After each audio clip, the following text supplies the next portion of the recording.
Hello, welcome. You are my first reading of the night. I've been slowly building up. It's 3:26 a.m. here in Cluj-Napoca, Romania, and I just kind of been like, oh, I'll do it this hour or I'll do it next hour. I mean, it's just been, a slow process, I guess, tonight. But who knows? Maybe I'll end up doing a lot of readings. So or a lot of readings tonight. So anyways, let's see the lighting. I finally think I perfected the lighting in this room. I have like this one, that one, and then that side one also. So it's like, yeah, I think it looks pretty good. Live and you learn. Okay, so let's go ahead. I've hidden your last name. Let's go ahead and present. Share the screen, that is.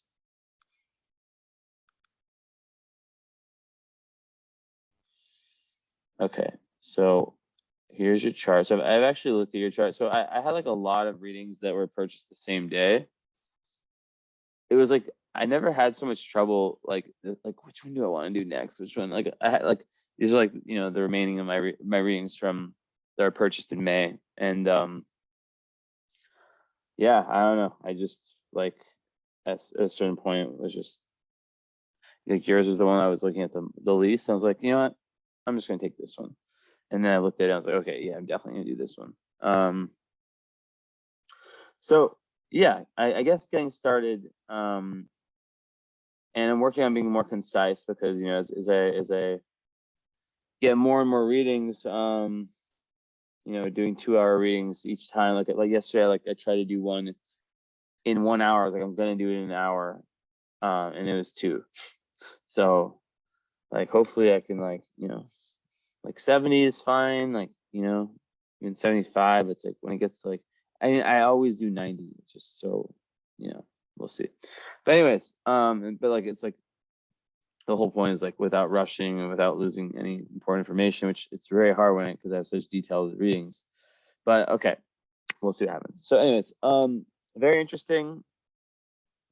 Your moon is in a very beautiful position in Pisces, conjunct fixed star Fomalhaut.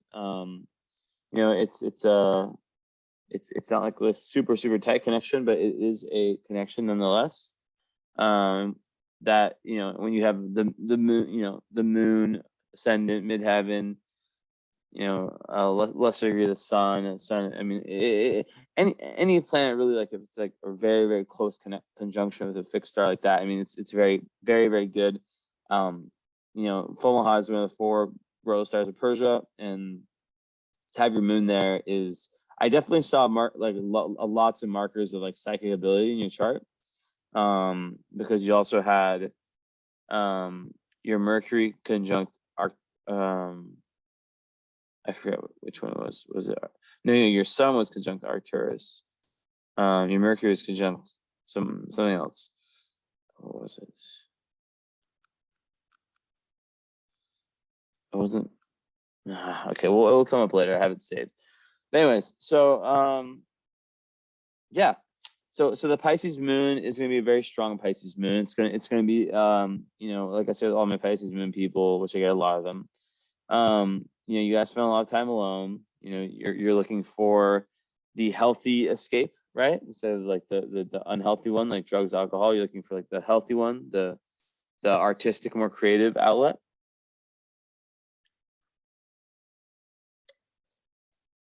Finish my bucha there. I guess you can't even see me on camera. But yeah, like I think of Fomalhaut as being like, it's like the divine, it's like divine inspiration, divine imagination, the divine creativity. It's like really blessed in that sense, right? So it could have to do with like how you see the world. It's going to make you a deeply spiritual person. We'll go into that a little bit more after. And then Sun conjunct, or Sun, excuse me, in Libra.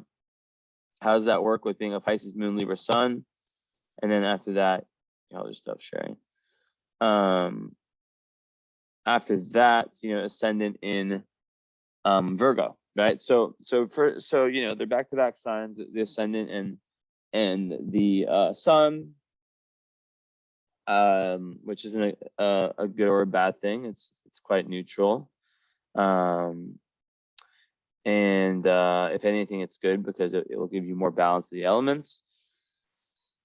And yeah, like just Pisces moon. You actually have the opposite of Justin Bieber. He's a Pisces sun, Libra moon.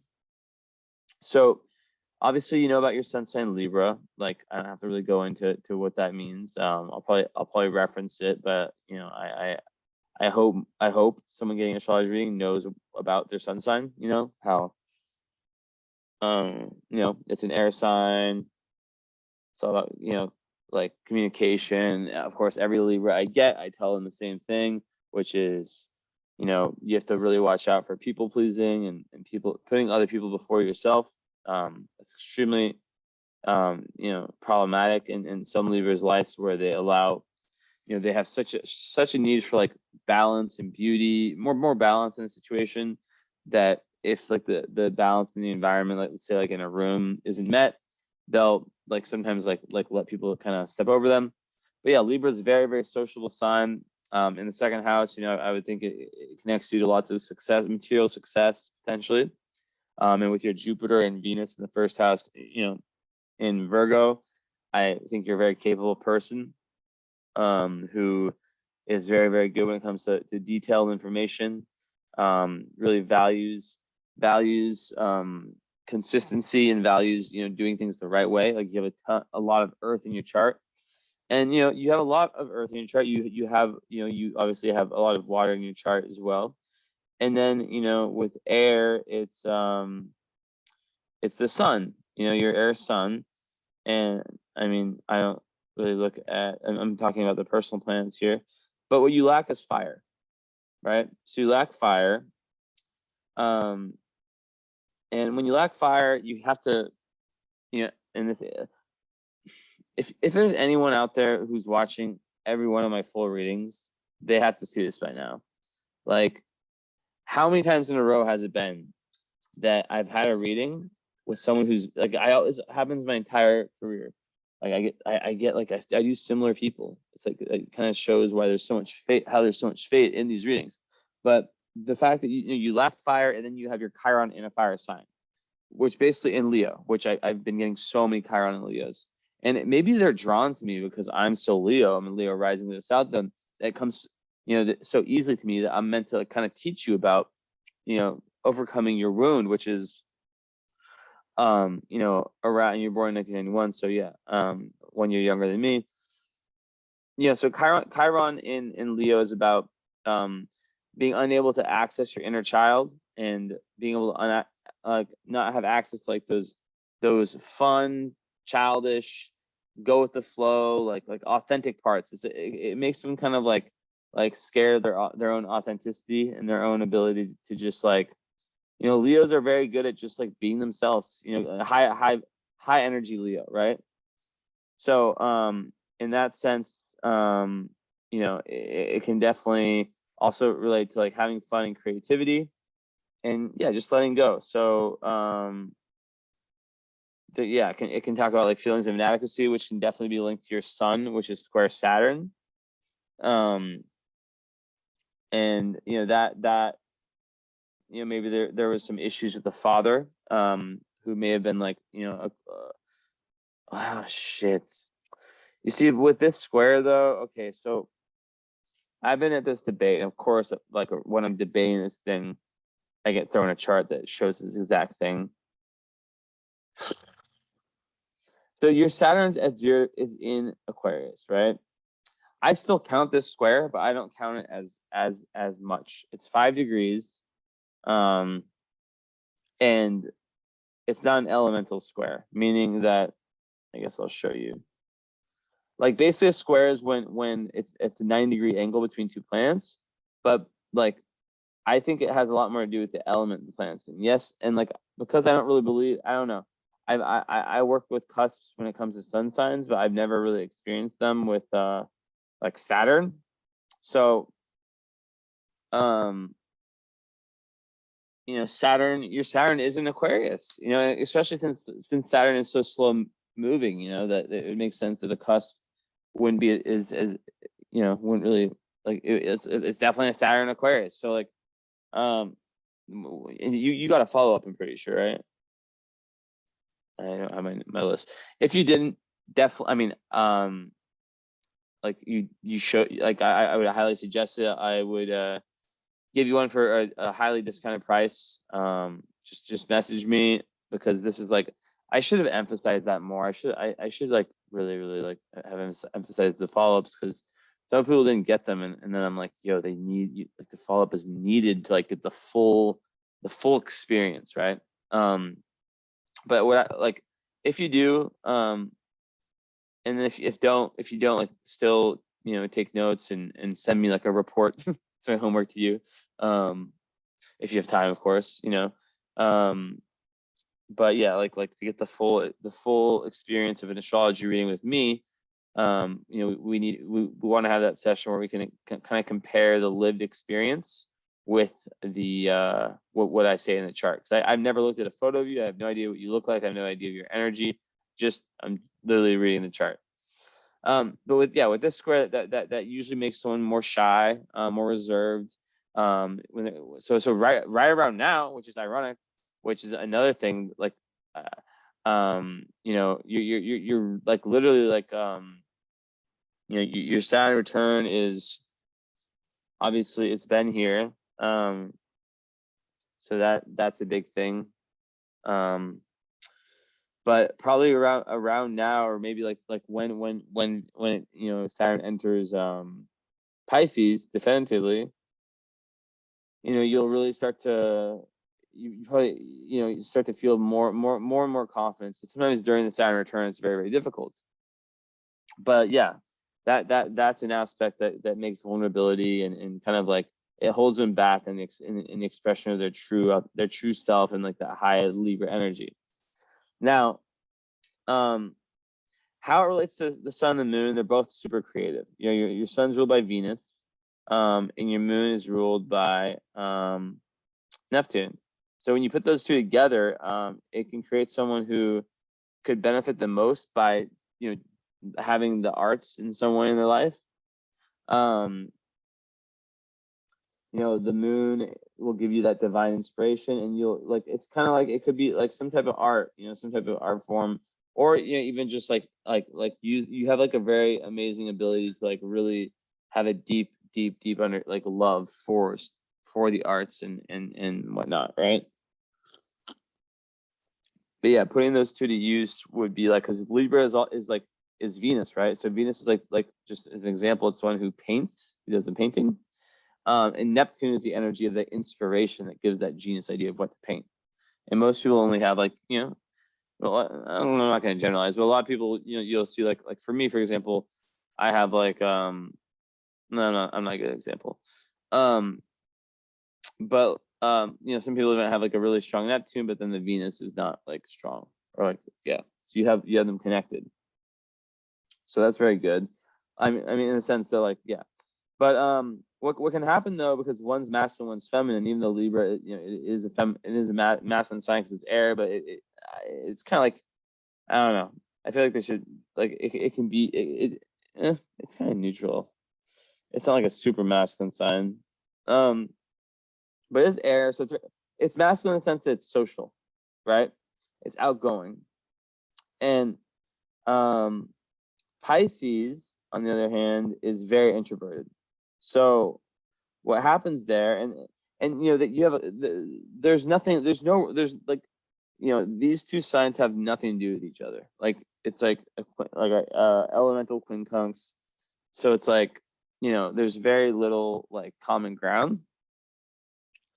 And basically, yeah, there's like, so you'll have two, you know, the two parts, and then the emotional, you'll be very emotional, and then you'll have that so there'll be this like back and forth between needing your alone time, and that social Libra part of you is gonna like really be putting yourself in different social situations with different friends, and and you know, whether it's your profession, right, which is, you know, midheaven in Gemini, so your career is ruled by Mercury, which is Scorpio, which, you know, you might actually be a psychic because your Mercury is linked with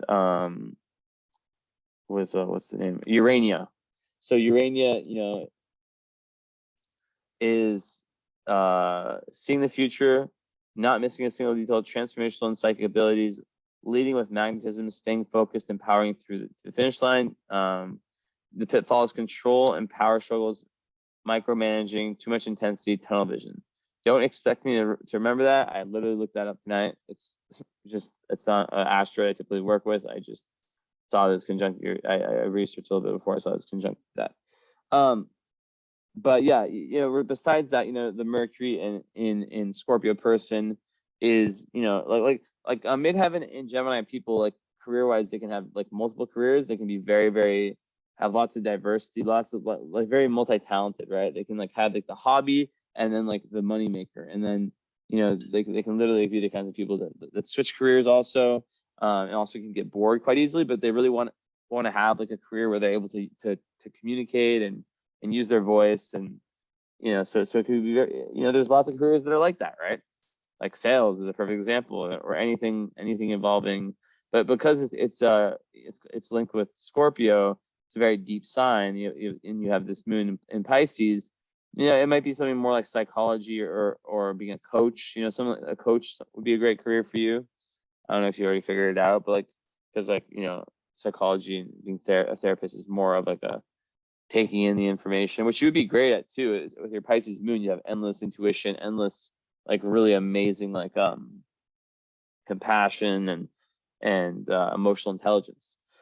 Now moving forward, so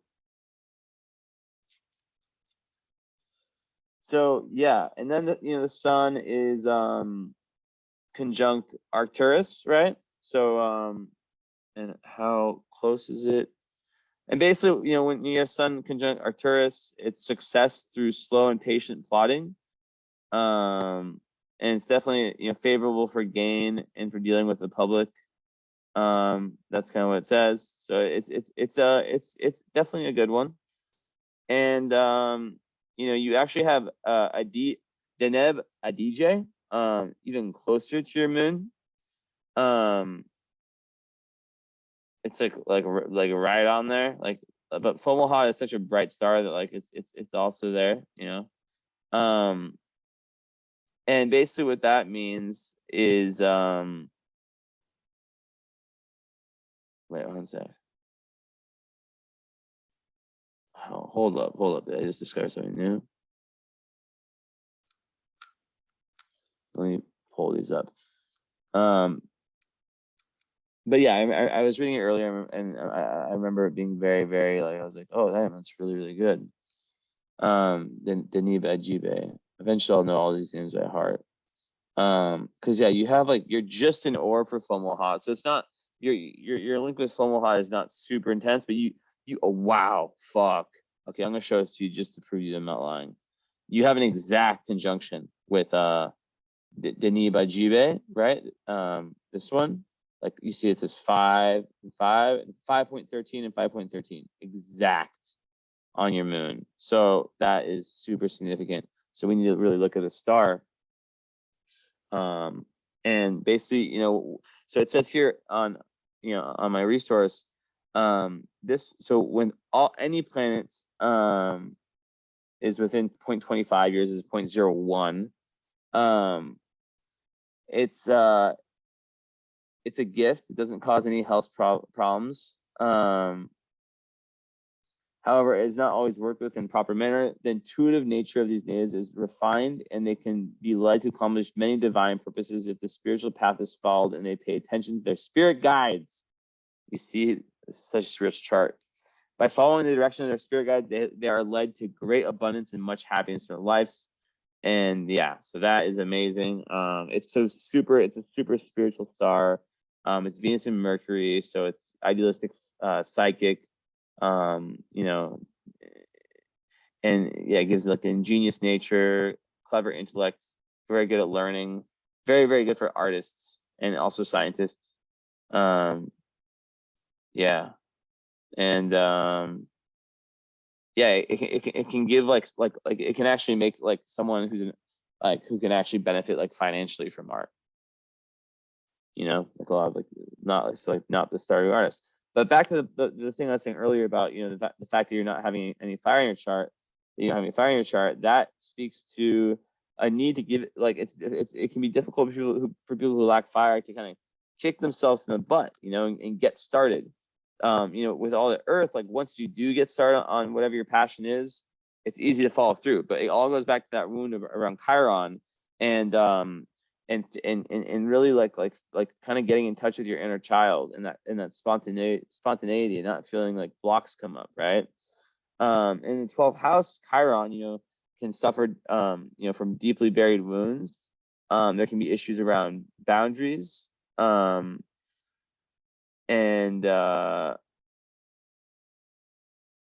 you know, it kind of pushes you, like it kind of can make you also like pain, like revolving around, yeah, like anything hidden, spirituality,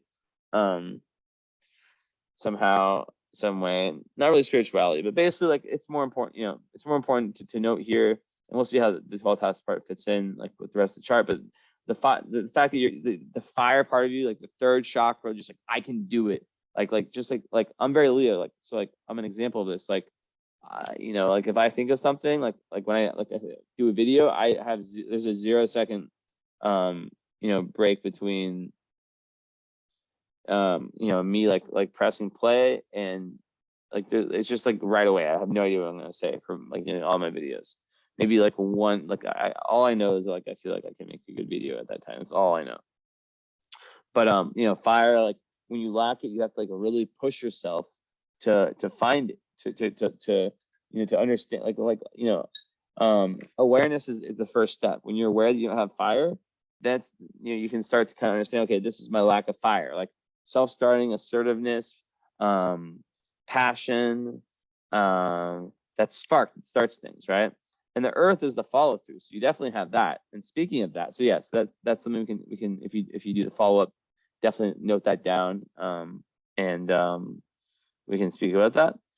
But you know, the earth you have on lock, and the next question is like, okay, so you have the Virgo rising, right? So this is bringing up one of the karmic axis issue, you know, the things that you're trying to even out in this life is the fact that your ascendant is in Virgo, your moon's in Pisces. So those are opposite signs. That's an axis, right? And it's very karmic.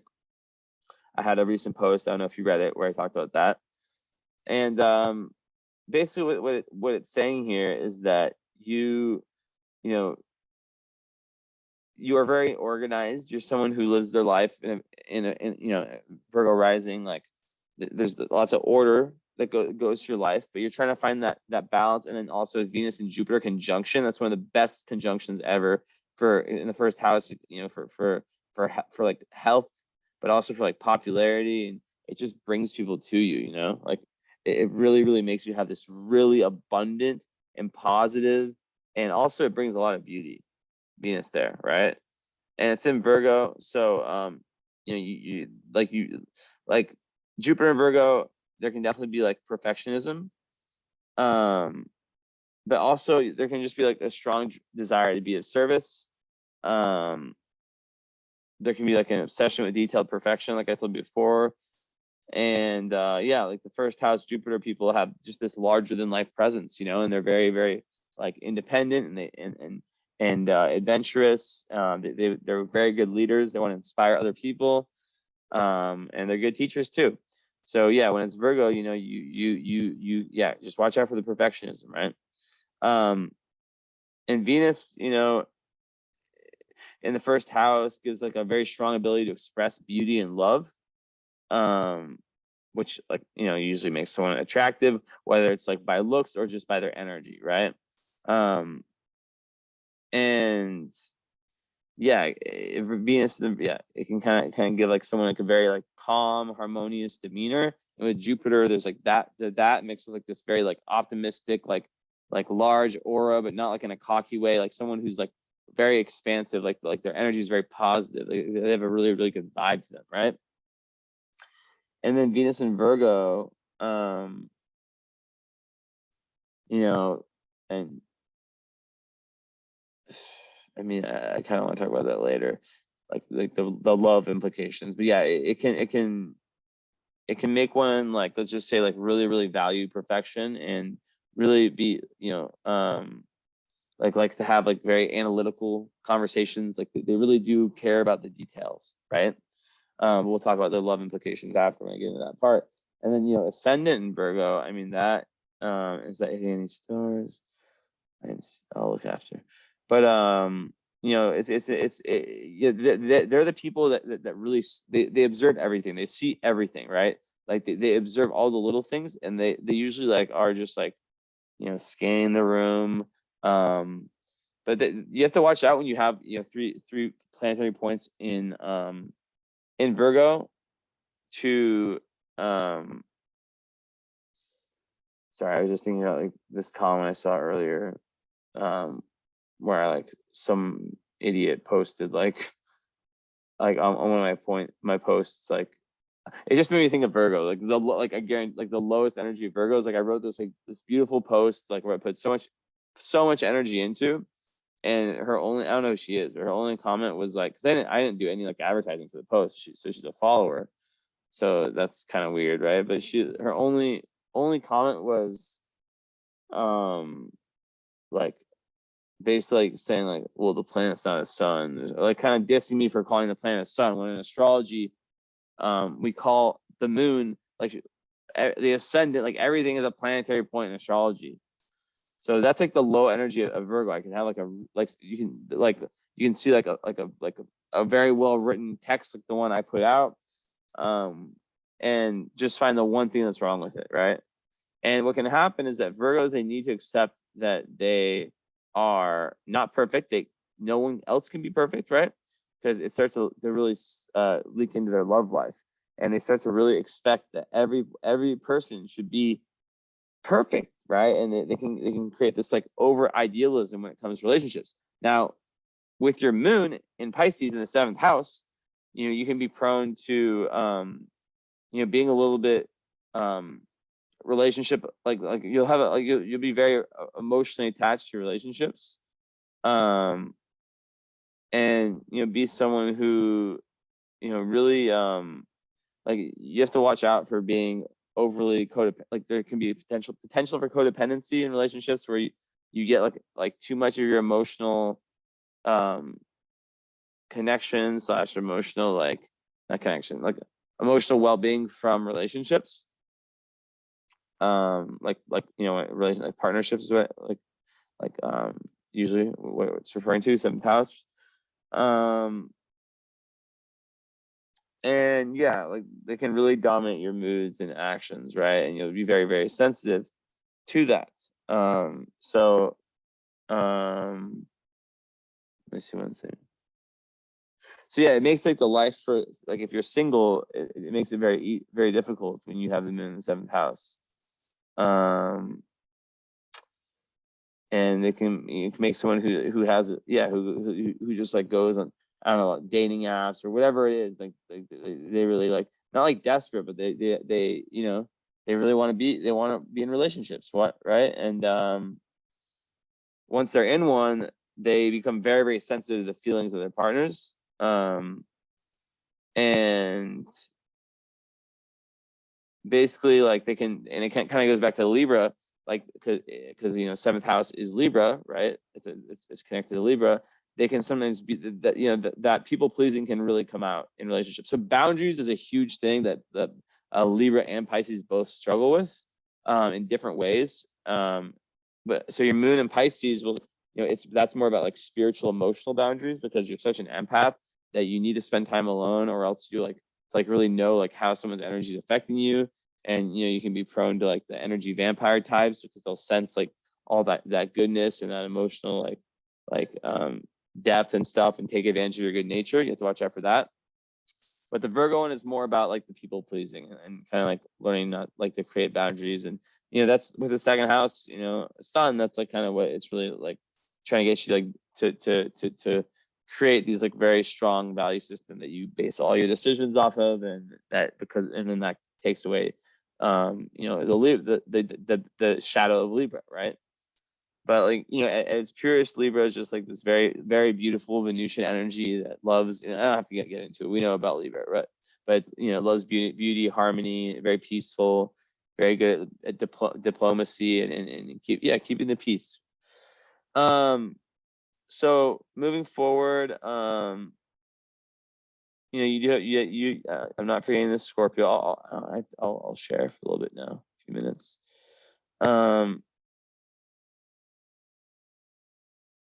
So yeah. So then, the fact that Venus is opposite Moon, right? So I was going to talk about the axis. The karmic imbalance there, or like what you're trying to solve karmically, and that has to do definitely with like finding finding a balance between like Virgo and Pisces, where Virgo is like the doer, right? So you have all this ability to kind of like create the to-do list, have like a very solid routine, kind of do everything that you need to do in order to succeed. But there can also be like lots of worrying and that perfectionism, right? And two kind of like set on that moment in time. Pisces is the dreamer, but so it's like very, very good at being free flowing and kind of letting go and just trusting God that everything will be okay. And I believe that you probably have you're probably like actual like either psychic or just very, very intuitive. But still, like it's still important for you to know that like like that balance comes from when you're able to mix the two together, which I think a perfect example of that is like when you're able to, for example, have a schedule around meditation, right? But then also like, like really feeding yourself spiritually, so that so like reading like books and stuff that like feed your spirituality, stuff like that, to where you have the ideas in your head of oneness and God. And one of the great books would be my book, Pisces Live 9 Lives, available on Amazon. So yeah, it's interesting how the Virgo ascendant kind of plays in to this whole big three. Now I'm sure everyone's staring at this grand trine that's just standing out like very obviously, but it is a part of fortune. So I don't really look for grand trines unless they're actual planetary points. That's not a planetary point, it's a calculation based on the sun, moon, and the ascendant. It's kind of like, yeah. So aside from that, obviously like Venus and Mars are super important planets. Mars is like your assertiveness function. Venus is your, kind of how you find beauty. I've talked about that a little bit. So and then Mercury also. So those are the 6 planets, the 6 personal planets, right? So let's start with Mercury just to kind of get out of the way because it's a little bit different, and we'll talk about the love stuff. Face, bring me the ball here. My cat, he's just wants me to play fetch with him, but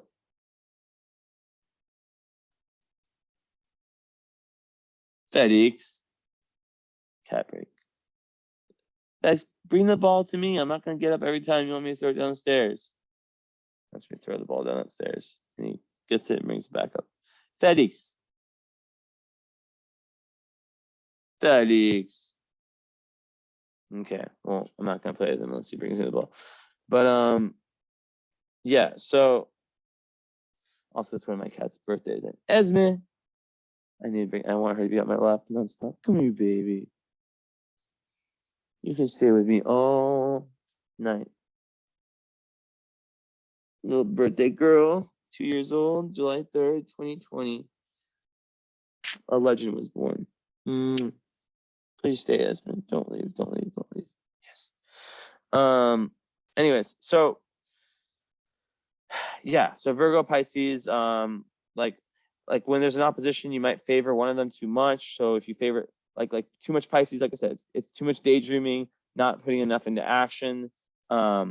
too much Virgo is excessive worrying. There can be like lots of anxiety, fear of the kind of like of the future, and overly perfectionist. While Pisces is like and the remedy for this is high spirituality, because both these signs are super spiritual, just in different ways. Virgo is more of a pragmatic kind of earth magic, and when it's a spiritual Virgo, like my best friend Trey, they really go towards like they can really go towards perfection, and that's a trap that they have to look out for. But Pisces is like, it's all about, like just be like, it's gonna work out, just like it's gonna work out, obviously. But then it's like also like, there's some things I'm gonna have to do to plan and all that Virgo stuff, to really get there. So yeah. So with the Mercury, like I said before, it's conjunct Uranus, so that, there's some Scorpio, so ruling your midheaven, and it's ruling both. Wow. Okay, so it's ruling your ascendant and your midheaven. That's crazy. I don't know if I've seen that in a client's chart that happens. I know I probably have. What am I talking about? But that is very, very interesting. And basically, the two planets that are ruled by Mercury are Virgo, which is your ascendant, and Gemini, which is your midheaven. So you're ruled, like, basically like Mercury, the intellect, how you communicate.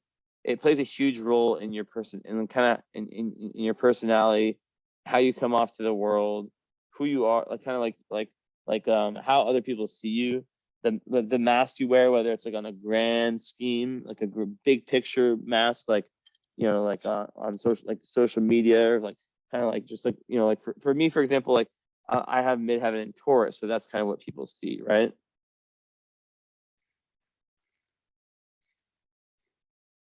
Like if they don't really know me well, and then when they follow me a little bit more, then they probably start to see like the Leo and even the Pisces, and then they probably even sense the Sag moon. So that's kind of how it works, right? But yeah, like either way, you have lots of versatility, but like there's a real depth to like how you want to communicate, and how you want to talk, and how you want to think. And it's linked to so you also have Scorpio Mars. Ooh la la. That is a dynamic, like just firepower, like placement. It's in exaltation. But before I get into that, like just a little bit about your Mercury, which I already said some stuff. It's like I said, the psychic abilities are highly possible. And you really want to dip into like the real deep parts of life, and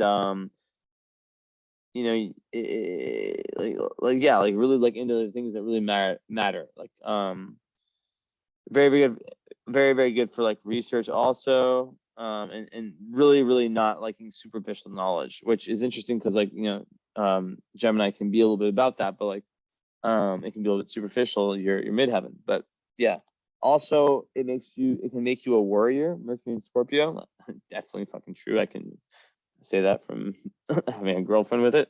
And very intense, which I can also say, very intense communication. Sometimes dramatic even.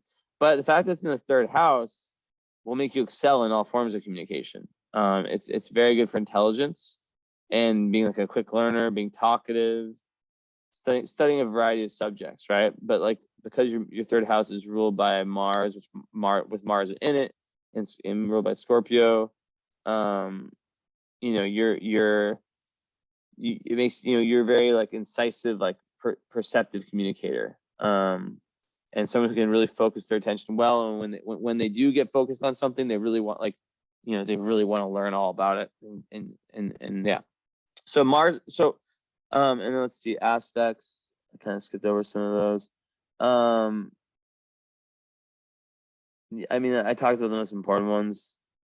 Kind of fill in the blanks a little bit later.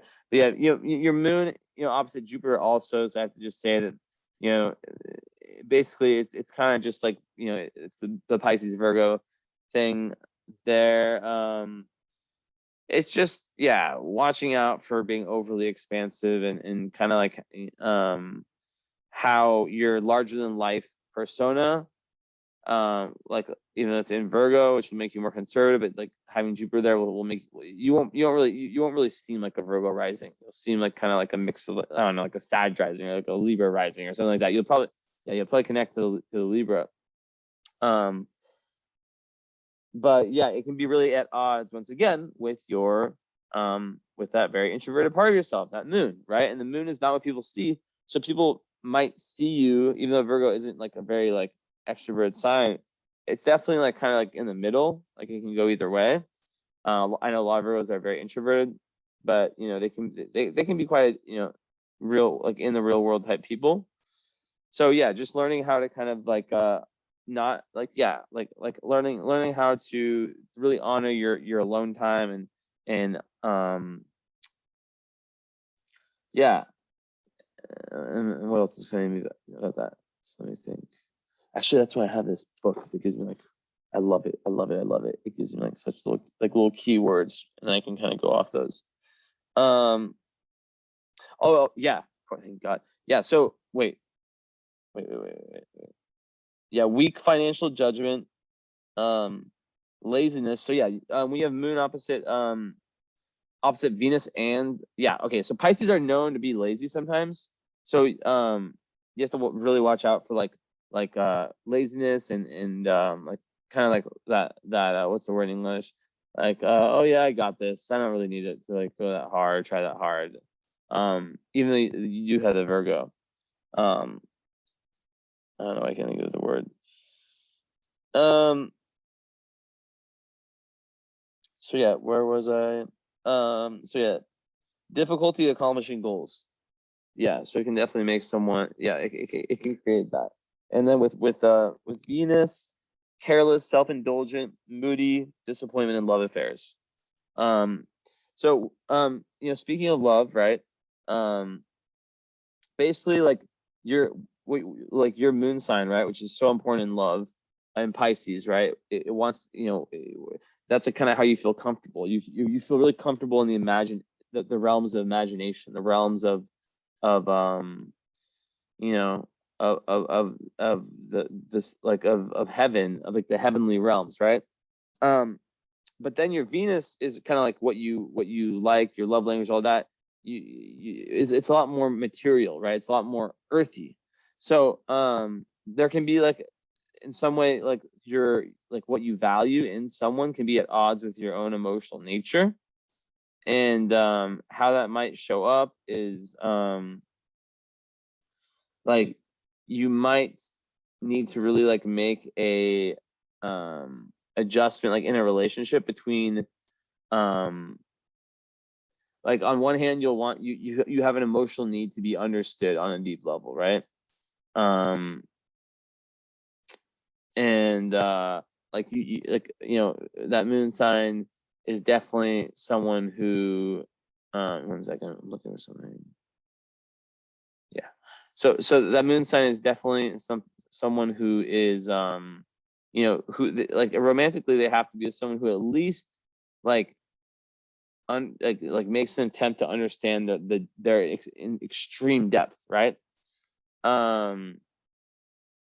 But what can happen with this is that, yeah, tension between like your emotional experience and your external relationships, right? So like where there's times where your sensual needs are at odds with your emotions. And also it can talk about like a very great love, a very great, what was I saying, a very like a very love oriented, but there can be like a difficulty achieving this. So that's, you know, like there's like a strong it speaks to the codependency potential, like the strong need for partnerships, which can, you know, once again, very high standards. But then also what can happen is that it can create someone who's afraid of being alone, which then can kind of make them like brush over some character flaws that might be obvious to other people. And besides that, like just like possessiveness, jealousy, insecurity, boredom. Those are some of the signs of like an unfulfilled relationship that's not based on true love. So, you know, time alone is like what's needed to like really work on your self-love and self-acceptance before like a true soulmate or destiny love type enters your life. So also like your relationship with your mother really impacts kind of, you know, how you are in relationships. It's really important. But yeah, moving forward, like Mars and you know, in Scorpio, right? So that's a very strong placement. It can dominate a chart even, just because it's in you know, Mars and Aries, and like my cat's birthday is, she's like all water, Cancer, Pisces. You know, it's a Sag moon, but you know, that Aries Mars she has, like she's a boss. Like she is the smallest, but she doesn't back down from anyone. Even when she was like this big, she was like fighting cats like 6 times her size and never like giving up, using all the little techniques you can think of with her feet and stuff like that. So yeah.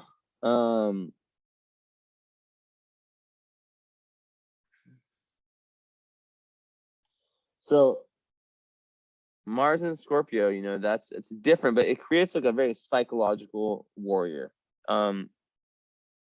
They're the last person you want to have as an enemy. And it basically also just like pushes someone into lots of spiritual work where because Mars is like your assertiveness function. So they go towards their own shadow, towards like their own darkness, towards like trying to understand that self, to really grow, to really evolve, to go through that death, rebirth, transformation that I see in so many of my clients. Obviously, you know, like because my clients are people who are, you know, really ready for that next step in their soul evolution, right? It's not a surprise. But yeah, so they can be like, they're not necessarily the most like loud like Aries and Mars, but you know, very calm and collected. But below the surface, there's like a seething pool of emotion, and they're very you know, they have tons of willpower also, like to accomplish anything they want. So even though you lack fire, you can kind of channel it your Mars and Scorpio. And they also, it makes them like would like to really test themselves, like they kind of like competitive, even though you lack fire. This is like competitive.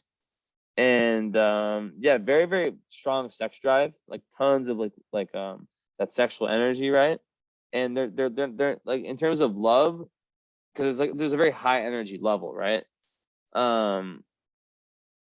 Like they have a very strong sense of purpose, right? So they're, you know, they know what's going on. They kind of have this like built-in lie detector. And one thing, so for love, is that they're very intense. So Scorpio Mars will make you very intense.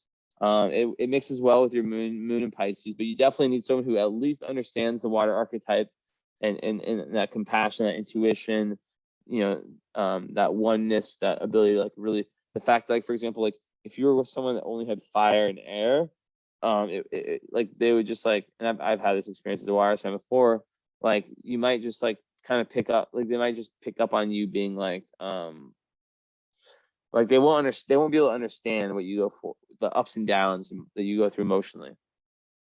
And also it makes you very intense. So it's too much for some people, that Scorpio Mars intensity, right? Like it's like sometimes it's like I've seen Scorpio Mars people who are just always on. Of course, being a Libra is gonna make some of that more. It's gonna be a good combination, because it's gonna kind of chill some of that out. And yeah, really good for like giving emotional depth to their partners. And it's in the third house, so you know, this is once again like you know, all your Scorpio in the third house, like writing, communicating, a very powerful communicator, someone who can state their thoughts and ideas very strongly and firmly, and really make an impact on the people around them. Also, there can be clashes with siblings, so you might have like really intense combative karma with siblings potentially in the third house. And yeah, like you're someone who like looks out for the underdogs in life, right? And just it can be, like I said, like another sign of someone who can be quite dramatic. But yeah, someone who is like super passionate, a warrior. And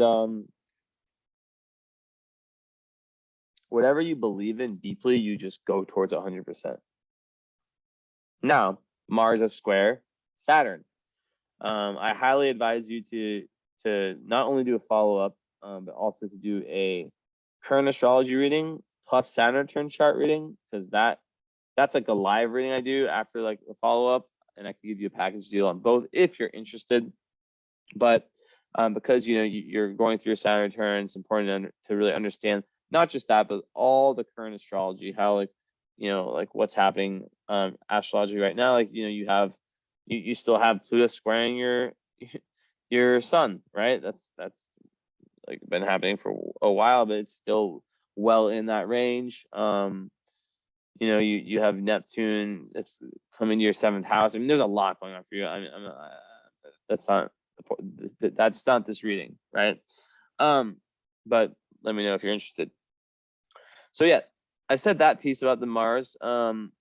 So the square with Saturn, it can make someone feel really held back, feel like they take 2 steps forward, 1 step forward, 2 steps back, and 2 steps forward, 1 step back, and it's like there's always these restrictions and these roadblocks blocking them, and that can make it difficult, even more difficult when you lack fire to really have that ambition, and to believe that you can do it. But the amount of famous people that are super successful people that have this aspect, you have no idea. It's crazy.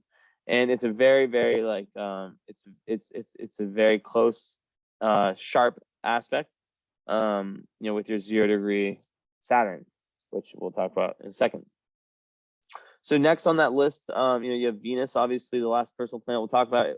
We've already talked about it pretty much like a lot. It's conjunct, Jupiter, so it's in Virgo, so you're really gonna like the types of people who are very dependable, who will be the same person day after day.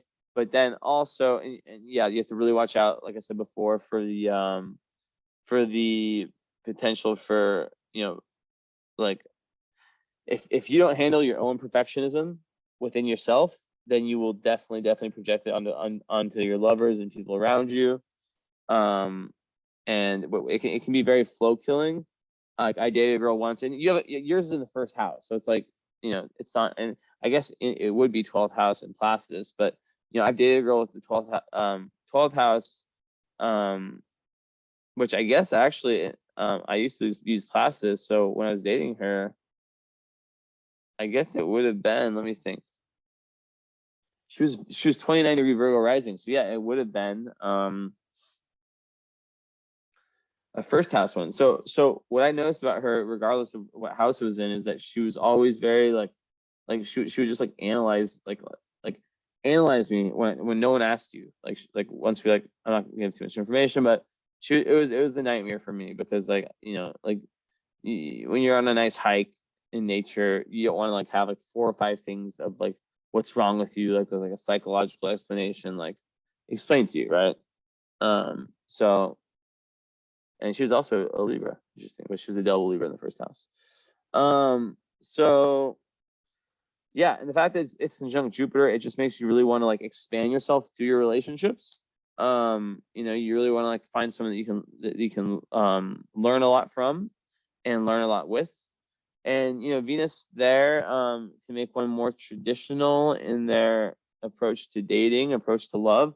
And the fact that Juno, the asteroid that rules like kind of your ideal partner, is in Capricorn, is going to double down on that statement. And it's going to say that you are definitely someone who really does go for the more traditional, a partner who you can respect and who respects you. And long-term commitment is a thing that has to be, that really has to be there. And also, it's in the 5th house, so you're looking for someone that like you can kind of like set, that's like the foundation, and then you can have lots of fun and creative pursuits with them as well, right? So like a good co-parent as well. But yeah, also someone who can help you, like maybe someone that has some fire in their chart could be good for you, right? Because and I always say don't look like when you're like, if you're single, if never look like for specific, like unless you know astrology. Like, I mean, if you're dating someone, come to me, do a compatibility chart. But yeah, don't like look for specific signs. It can be a very, very dangerous game. One second, eyes have been like bothering me. Okay, so aside from that, so like, yeah, we understand what that means. You're quite traditional in your in your approach towards love. Venus has these, but then Venus has these really beautiful trines with Uranus and Neptune. So that's very important, right? Because that's going to actually kind of take away some of that tradition. And the Uranus one is going to make you really want to have someone that's kind of like, it's 1 degree, so it's very sharp, very, very exact. Someone who like really is their own person. Like it says, romantic, artistic personality, intrigues others because of unusual ideas about sex and love, can be very sentimental. I would add to that it's just like, in terms of like your love language and what you're attracted to, someone who beats to the beat of their own drum, who really is their own person. And yeah. And then with Neptune, it's not as close, but yeah, it says passionate nature. This is like, wait, hold up. No. This is wrong. Heightened creativity. So this is like the amazing one that I already said you had before. And then the fact that you have this trine is like literally like double like the Libra and Pisces archetype, and then having Venus and Neptune trine, it's like you are a creative person. And if we do a follow-up, which I hope we do, I'm going to say this 1,000 times because it's that important, unless you really know this chart well. If you know this chart well already, then you don't need it, but most people, like, it really helps. But basically, like, yeah, it's just like the highest creative energy, the ability to combine like the painter and the imagination. It just doubles down that heightened creativity and interest in mysticism, powerful artistic potentials, but native needs a firm direction. Yeah. So that's that. Also, I forgot to say, no, okay, I'm not going to talk about that because it's not elemental. Mars conjunct Mercury, it would make someone very intense, especially in Scorpio, very intense in the way they communicate. And that's even further by the fact you have Pluto in the 3rd house. So you could, your career can literally be like something like a public speaker, something where you're meant to like use your voice and use this very powerful voice that you have, this very penetrating and deep kind of voice and intellect, right? So that's that. So kind of now from like a more karmic perspective, and yeah, you have tons of like really, really amazing energy for communication. But like also one other thing about communication is that the Mercury squares Chiron, which can speak to like earlier in life having some pain related to your feeling of your own intelligence, your feeling of being maybe like someone who is quite shy, which can come with all that Virgo energy. Yeah, if you definitely create that type of energy. So moving forward. Yep.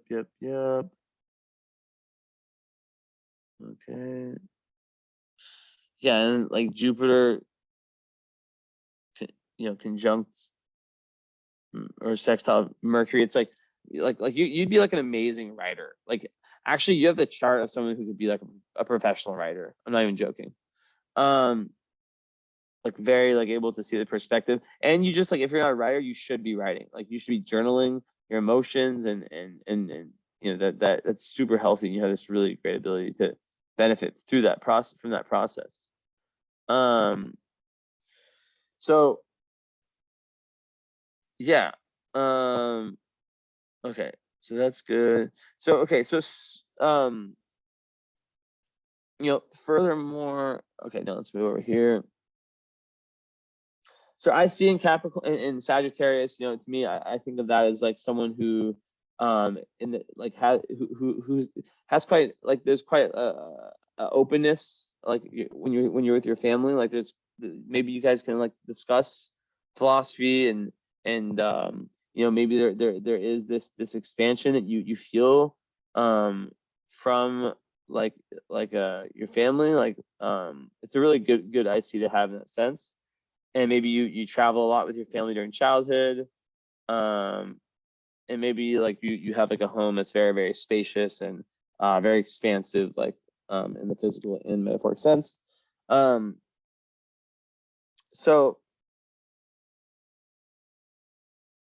I'm trying to decide what to start with.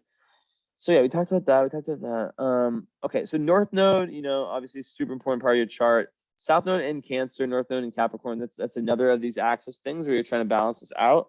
And basically, like in past lives, there's a tendency to be, very like group oriented, and very much so the person who kind of maybe like doesn't take enough responsibility for themselves and kind of puts a little bit too much on other people.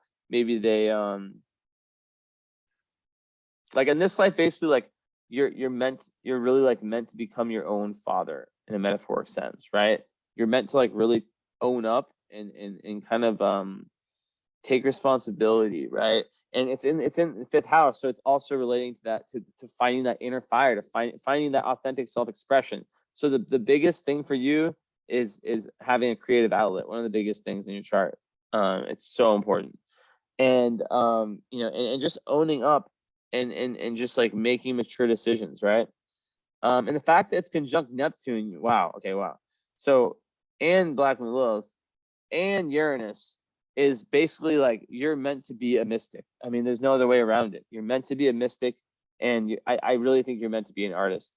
I'd be very surprised if you weren't like an artist, or at least someone that incorporated like creativity and art into their life. And if you're not, like, you need to have like a deep thought about that, because it's clear as day that's you have like a very strong artistic nature, like with Neptune in the fifth house, conjunct the North Node. Like it's like these are skills you've been working on for past lives, for recent past lives. You're trying to really like like your North Node, yeah, it's in Capricorn, so it's like you're really trying to grow up in these ways, but you really want to like be able to like create through your intuition, right? So yeah, like Neptune in the fifth house is very, very good for that. Very, very good for creative inspiration. Black Moon Lilith conjunct North Node. I think of that as like like it's part of your like highest karma to get past this, which is very interesting. I would say like it's kind of like witch energy, actually, because it doesn't make any sense that your Black Moon Lilith would be opposite your South Node. I've never heard that. I can't even imagine what that would mean, because like but when I do see these things that are confusing, I think of like an imbalance between Cancer and Capricorn, right? So like when there's when there's too much Cancer, one person is too close to the home, they take their role like in past lives and stuff. Like too much is like being, I'm the mother, I'm the daughter, the wife, and they lose out on their creativity. It's too much home life, not enough external world life. So that's kind of what I see from that. And when you are in the external world, like doing your thing, you have to watch out for like not like stepping on too many people's toes to kind of get to where you want to get. Because if you're following your North Node, right, you will be quite very driven, and that's kind of like and also just like watch out for being like overly stern and overly cold when you have and stubborn, right? But like also because your Uranus is conjunct the North Node too, which is asking you in this lifetime to be very individualistic, to really like think about the sign Aquarius, right?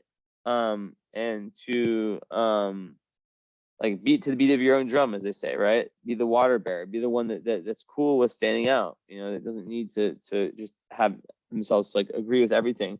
But in the fifth house, we're dealing with like high creative potential. Once again, it's like the 15th fucking indicator, like it's like non-stop.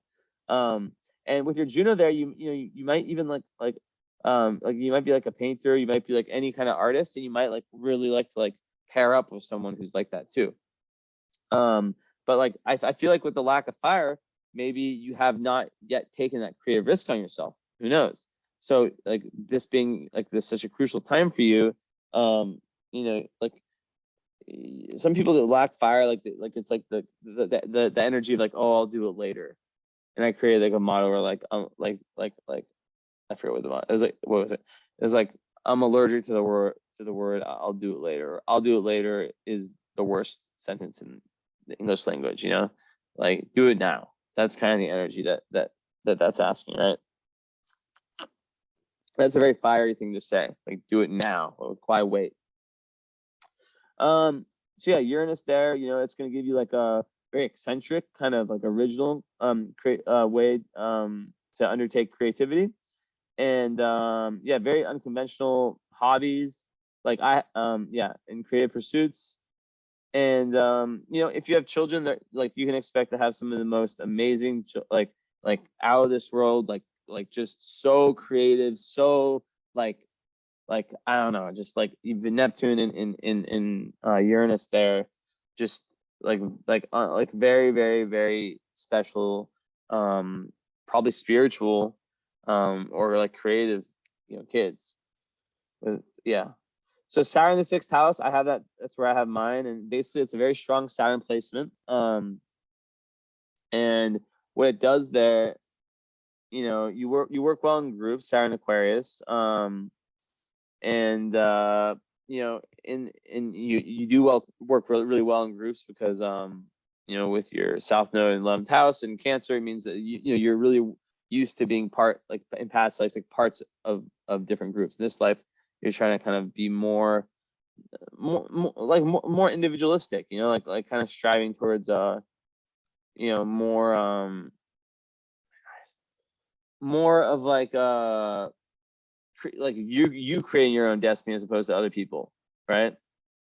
And really like developing self-discipline that helps you build a creative life where you shape your life, not other people. Okay, so Saturn's at 0 degrees. That's like really, really important because that's a critical degree. And basically, Saturn, the planet of karma, at 0 degrees, that's going to be someone who is starting a new karmic cycle in this lifetime, a new cycle related to Saturn and what the Saturn's saying. So basically, 6th house Saturn is someone who is able to organize their daily life. It's very in line with all that Virgo energy. So I imagine that maybe the Virgo dominates the Pisces, and that there's like a need for you. We'll only know this if we have a follow-up session, like which of the two gets like the most or is there a fair balance between the Virgo and Pisces parts of you? But yeah, this is just someone who can I owe like a lot of my organization skills, and because I have no Earth in my chart, to this Saturn in the 6th house, right? Like a need for structured daily work, like really like a daily health program can be very beneficial, and very organized, right, overall. So vertex also in it's there in Aquarius. You will be someone, so you're kind of like how you will appear in relationships, like your second ascendant, like your relationship ascendant. First of all, like your doorway to higher awareness is going to be through being of service in some way, right? Which can also help unlock that Chiron and Leo in the 12th house, because 12th house planets can be very difficult planets, but when you're of selfless service, they can start to not be as difficult. But yeah, vertex in Aquarius, your doorway to higher awareness is really through being like very original and beating to the beat of your own drum, and just following through on that, doing what you want to do, not what the getting not having conditioning affect you. And in the context of relationships, I always talk about like the vertex being like a second ascendant. So in relationships, you'll probably like appear to be more more. I mean, Aquarius, it can be detached. It can be like which doesn't really go with like the rest of your chart, but someone who's very, very eccentric and who's very, very different, who is who needs someone who needs a lot of space, someone who needs a lot of space, who needs a lot of alone time, and it's not a bad thing. And finding partners who can understand that. And that also goes through the descendant in Pisces. You'll be attracted to people who you can have a spiritual union with, right? That deep spirituality. Part of fortune, in the ninth house, like you'll benefit a lot through travels, through traveling physically and traveling metaphorically. This will be a great benefit to you. And you're really like looking to find like a higher philosophy to which you can subscribe to. And yeah, the discovery of truth is where you experience like your greatest joy. And like figuring out like the duality between the spiritual realm and the physical realm is super important. And in Taurus, I have that one too. It's just about like when you do find like real stability in your work life, your everyday life, your love life, like kind of like every area of your life, when you find that stability, that's when you discover lots of joy through stability, and your ability to like really have these firm foundations in your life built. So and then like you might be someone who really loves hiking also. That can be great. And also something that can help you with some of your karma can be pets. Pets can definitely be very, very good for you with Saturn in sixth house. So talked about the midheaven. South node ruler, obviously it's the moon. So the moon being in Pisces. Sorry, I keep doing this. I'm not actually tired. It's like literally only my eyes. But the moon, so yeah, South node, in Cancer. I've talked about that already. Why am I talking about it again? But there is a trine with a moon. So you might have like a quite positive past life relationship with a mother, and with father, because let's see, what does that say? Trine Venus and trine Jupiter. Yeah, so karmically, like you'll have lots of like really good luck when it comes to meeting the right partners, and just overall like very good luck when you're starting to really move towards these karmic goals, right?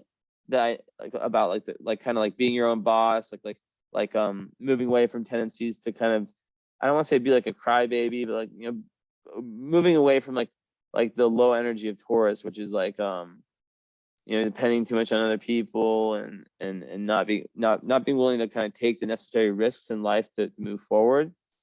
Like where you're over, like, so like letting go of like karmic like over dependency on like other people, whether it's friend groups, 11th house, like whatever it is, groups of people, right? And so it's like all about like lots of people with this, they spend lots of their life searching for a father figure, unless they can actually rise to the challenge and find that within themselves, right? So it's all about like learning responsibility, work ethic, all that stuff. It's super important, very material. But then it's conjunct all this really spiritual planets, so it's like a mix of like bringing your like honestly art, like some kind of art. I mean, if you're not an artist, what's going on? Because it's about like bringing your imagination into form. So pretty much talked about most things. Let's see what did I miss that left out on? I talked about that. So only Pluto, I think. Yeah. So Pluto in the third house is just going to make it, Pluto is like a very important karmic planet. And basically it gives like a very, I usually access it's just kind of like a nostalgic thing, my like handwritten like little Pluto notebook. But like, Pluto in third house, it's very much like So it could also relate to like power struggles with siblings. But yeah, it creates like a very probing and powerful mind and once again communication style, which we've said before. There can be definitely power struggles with siblings as well. But from the perspective of the fact that it's in Scorpio with your Mars and your Mercury, it's not like by itself in Scorpio like it is in so many other charts like mine, right? You have personal planets which can be the outlet, so you're communicating your actions. Like once you really like dial into something, like you just go and go and go. So learning, it says learning to expand. It's all handwritten. But basically it's like shadow work too. Like, so it's like what you need to, like where you need to dip into. So you need to dip into the shadow related to, your mind and communication stuff. So learning to expand into their environment in order to intellectually engage in life. The idea of who one is becomes as important as the biological or felt needs. You see that? The compelling need is to know to structure the knowledge of their environment and to intellectually organize that environment so that it makes sense to them. The conflict is to embrace the new or stick to a comfortable intellectual framework, right? So, I think that one kind of like resonates, right? So like to embrace the new or to stick to something that's comfortable intellectually, right? From like the mind, this has to do with the mind. The skip step in terms of past lives is in terms of communicating with your immediate environment. And yeah, obviously also could be like, fixing karma with your siblings. I know a lot of people that have this who it is definitely about the siblings. So yeah. Yeah, so that's pretty much let me just run through one thing really quickly. But yeah, the 0 degree, Saturn is it's definitely like very like turning a new page in this life karmically. Okay, so yeah, I said that, and then yeah, I said all these. Okay, so I talked about everything. And I've already looked up the fixed stars. I want to see if there's 14. Okay, 17 Virgo and 14 Gemini. My nose. This is 17 Virgo, 14 Gemini.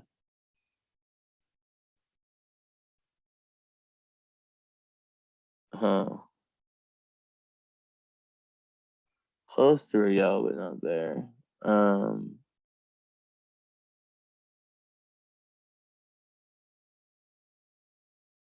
And 17 Virgo.